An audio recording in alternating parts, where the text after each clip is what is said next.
Safari পার্কে পৌঁছানোর পর আমরা প্রথমে এন্ট্রি নিলাম সাফারি পার্কের বাম দিকের যে রোডটা চলে গেছে ওই দিক থেকে। এখানে একটা আঙ্কেল বারবার ক্যামেরার সামনে চলে আসতেছিল, কি আর করা, আঙ্কেলের বোধহয় ক্যামেরার সামনে আসতে ইচ্ছা করতেছিল, এই জন্য। যাই হোক, আমরা এখানে হাঁটতে হাঁটতে আসলে সাফারি কিংডমের দিকে যাচ্ছিলাম, ওইদিকে কি আছে দেখার জন্য। আমাদের অবশ্য টিকিট নেওয়ার জন্য খুব বেশিক্ষণ লাইনে দাঁড়াইতে হয় নাই, অল্প সময়ের মধ্যেই হয়ে গেছে। আর তাছাড়া আমরা আসার আগেই দেখছি মানে সাফারি পার্ক অনেকটা লোকজনে ভরে গেছে, আমাদেরই মনে হয় আসতে লেট হয়ে গেছে, এই আর কি। এখানে একটা ব্যাংক ছিল, যেটা দেখে আমি আর আমার হাজবেন্ড বলাবলি করছিলাম যে আমাদের একটা ভাগ্নি আছে, ওকে নিয়ে আসলেও খুব মজা পাইতো ব্যাংকটা দেখে, এই আর কি। এই তো চলে আসলাম সাফারি কিংডমের একদম কাছাকাছি, এবার ঢুকতে হবে। এখানে অবশ্য ঢুকতে গেলে কোনো টিকিট লাগে না, এটা সবার জন্য ফ্রি।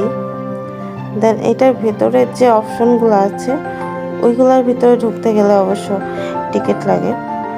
এখানে ঢোকার আগে দেখছিলাম একটা আঙ্কেল এই যে ভিডিও করছে।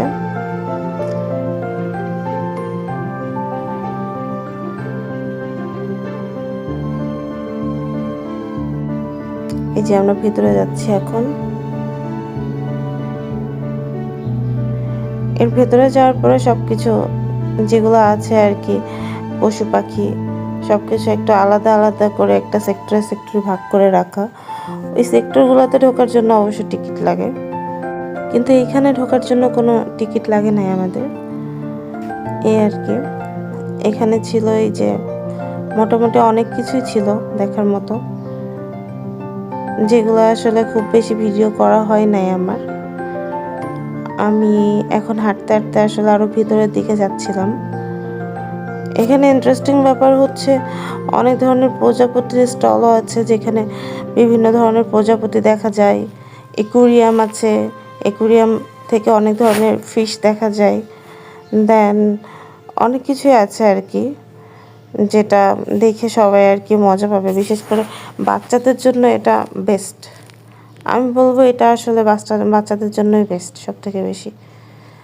আমরা আসলে আমাদের ফ্রি টাইমটা কাটানোর জন্য এখানে এসেছিলাম, ভালো লাগছিল আসলে, কারণ সবুজে ঘেরা পরিবেশ আসলে ঢাকা শহরে পাওয়া একটু মুশকিল।